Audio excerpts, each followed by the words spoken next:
Hello, this is a question 2 of past paper, November 2025, AASL. 5 question total, 5 marks total, given the gradient of curve, given that this equation, and we should find the curve passes through point P and 3. Okay, so curve passes, and find the equation of the curve. Given that dy dx is equal to something, right? And the equation of the curve is y is equal to something. So we have to make this operation, right? How to make it?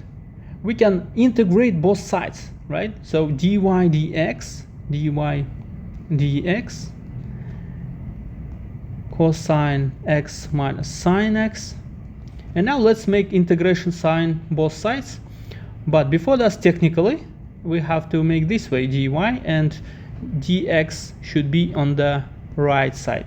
And now everything is ready to integrate. Now let's integrate both sides. Integration. Okay, and it's y is equal to integral of cosine x using the table in formal booklet. It's known that it is sine x, right? Simply sine x. And integral of sine is negative cosine x. And don't forget to add the constant c. So finally we will get a sine x plus cosine x plus c. Okay, and now we should find the value of c using the point given. Okay, so let's use this point. 3 is equal to 4 sine pi plus cosine pi. So pi here is x value, yeah? That's why I just plugged for x. Okay, and now let's calculate the value of c. So it is plus c. So then c is equal to 3 minus sine of pi is 0. Okay, 4 times 0, and cosine of pi is negative 1.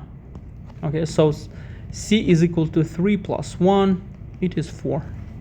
And then finally the equation, we will put 4 instead of c here. Finally our equation will look like y is equal to 4 sine x plus cosine x plus 4. This is a final form. Actually, I use this form. So again, what we did, we just integrated and then find the value of c using this point. Okay, so one more time, all formulas will be given in formal booklet. I mean the integral of cosine x. You'll find it in formal booklet, integral of sine x also there. All right. Okay. Press like, subscribe. See you in the next video. Have a nice marks, have a nice assessment marks, final marks. Goodbye.